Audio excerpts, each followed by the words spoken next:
সুপ্রিয় দর্শক, আসসালামু আলাইকুম ওয়া রাহমাতুল্লাহি ওয়া বারাকাতুহু। দেশ এবং দেশের বাইরে থেকে যারা আজকে আমাদের প্রতিবেদনটি দেখছেন সকলকে প্রীতি এবং শুভেচ্ছা জানিয়ে শুরু করছি আমাদের আজকের প্রতিবেদন। দর্শক, আজ স্ক্রিনের সামনে যে বোনটিকে দেখতে পাচ্ছেন তার নাম হলো শ্রাবণী। দর্শক, শ্রাবণীর জীবনে অসংখ্য কষ্টের কথা আছে যেগুলো সে আমাদেরকে জানিয়েছে এবং সেই সম্পর্কিত নিয়ে আজকের প্রতিবেদনটি শুরু করা যাক। দর্শক, শুরুতেই শ্রাবণী আমাদের সাথে যোগাযোগ করলো এবং বলল যে ভাইয়া, আপনার ভিডিও দেখি, ভালো লাগে এবং আমার বিষয় সম্পর্কিত নিয়ে, আমার জীবনের বিষয়টি নিয়ে আমি একটু আপনার সাথে কথা বলতে চাই ভাইয়া। আমি তো বললাম জীবন, আপনি বলুন।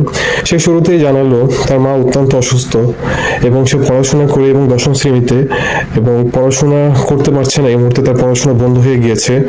আর তার মাকে নিয়ে তার মামার বাড়িতে আছে।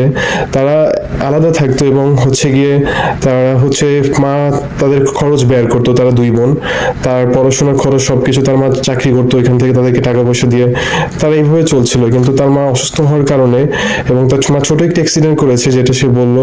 এই মুহূর্তে তার মামা বাড়িতে আছে এবং চিকিৎসাধীন রয়েছে, খাওয়া দাওয়া এই অবস্থাতেই আছে এবং তারা দুই বোন খুবই কষ্টে আর কি রয়েছে। এই মুহূর্তে বললো যে ভাইয়া, আপনার প্রতিবেদন দেখে খুব ভালো লাগে। আমার তো মামা বাড়ি ছাড়া ওরকম ভাবে আমার বাবা মারা যাওয়ার পর থেকে আমার দাদা দাদি ওই দিক থেকে আমরা সাপোর্ট পাইনি। তো আপনার প্রতিবেদন দেখি ভাইয়া, আপনি অসংখ্য ভালো ভিডিও করে থাকেন এবং অনেককে হেল্প করেন। সো আপনার সাথে একটু যোগাযোগ করলাম এইভাবে। আমি বললাম, জীবন আপনি কি চাচ্ছেন আমাকে একটু ডিটেলসে বলুন। তখন সে বলল যে ভাইয়া, আপনার প্রতিবেদনে দেখি যে বিয়ের বিষয়টা উল্লেখ থাকে এবং যদি ভালো কেউ যদি আপনার মাধ্যমে যদি আসে, আমার ফ্যামিলির মাধ্যমে আমার মায়ের পাশে যদি দাঁড়ায়, মূলত এটাই আর কি বলতে চাচ্ছিলাম। তখন সে বললো যে ভাইয়া, মূলত মায়ের পাশে যদি দাঁড়ায়, আমাদের ফ্যামিলিটাকে একটু সাপোর্ট দেয়, আমার আরেকটি বোন আছে, ওকে যদি একটু দেখে আর আমার মাকে যদি একটু দেখে, এরকম যদি কোনো ভালো মানুষ আসে, আমি অবশ্যই ভাই তাকে বিয়ে করব এবং আপনাদের মাধ্যমে জানি হয়, এরকম ভাবে যদি হয় আরো বেশি ভালো হয়। তখন বললাম যে জীবন, অবশ্যই আমরা চেষ্টা করবো আপনার জন্য যতটা করতে পারি। দর্শক, আসলে কি এখানে অনেকগুলো কথা থাকে, সেগুলো হয়তো আপনাকে ডিটেলসে বলতে পারি না, এই জন্য আন্তরিকভাবে দুঃখিত। একটু বিস্তারিত ডিটেলস করে হয়তো বা মাঝে মধ্যে আপনাদেরকে একটু বিশ্লেষণ করে ব্যাখ্যা করে বলতে পারি না, আসলে তারা যেভাবে বলে। তো আমি আর কি তার বিষয়টি বলছি এবং সে আমাদেরকে বললো যে ভাই, আপনার মাধ্যমে যদি এরকম ভালো কোনো মানুষ আসে যে আমার ফ্যামিলিটাকে দেখবে এবং আমি পড়াশোনা করতে যাই, আমার পড়াশোনার জন্য আমাকে সাপোর্ট করবে, তার সে কথাটা খুব ভালো লাগলো যে তার পড়াশোনার জন্য যে সাপোর্ট করবে, সে তাকে বিবাহ করবে এবং তার মায়ের প্রতি যে একটু যত্নবান হবে। তার বাবা তো নেই, আসলে এটা বলতেও খারাপ লাগে। সে অনেক কান্না করেছিল এবং এই বিষয়টি বলেছিল যে তার আম্মু তাকে অনেক কষ্ট করে বড় করেছে, তাকে এবং তার ছোট বোনটিকে। আসলে খুবই কি বলবো, তার জন্য অনেক অনেক দোয়া রইল, সে আরো বড় হোক জীবনে।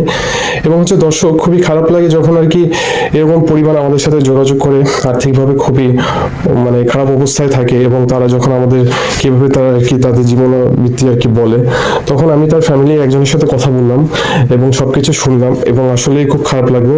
তখন আমি আবার আর কি তার কাছে চেলাম এবং সে বললো যে ভাইয়া, আপনার মাধ্যমে যদি ভালো কেউ যদি আসে যে বিবাহ করতে চায় এবং আমার ফ্যামিলির পাশে দাঁড়াবে, আমি ওরকম একজন মানুষকে নিয়ে বিবাহ করবো ভাইয়া। তখন বললাম যে আপনার নাম্বারটি আমরা স্ক্রিনে দিয়ে দিব, বোন, আপনার কোনো আপত্তি আছে?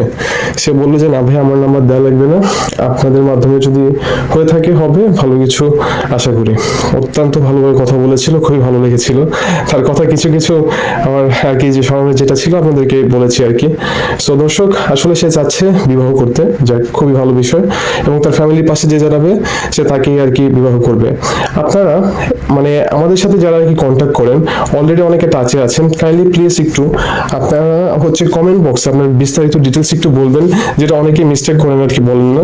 এবং আপনি কোথা থেকে দেখছেন এটাও জানাবেন, আপনার বিষয় একটু খুলে বলবেন, এরপর আমরা আপনার সাথে হোয়াটসঅ্যাপে যোগাযোগ করব। অবশ্যই হোয়াটসঅ্যাপ নাম্বারটি দিয়ে রাখবেন, সব থেকে সুবিধা একটি মাধ্যম। এবং ওইখানে আপনাদের সাথে যোগাযোগ করে যাকে ভালো মনে হয় তার ফ্যামিলির সাথে আমরা যোগাযোগ করে ফ্যামিলির ধারায় সবকিছু হবে। তাদের ফ্যামিলি আপনাদের ফ্যামিলি যখন একত্রিত হবে, এর পরিপ্রেক্ষিতেই একটি বিষয় হবে।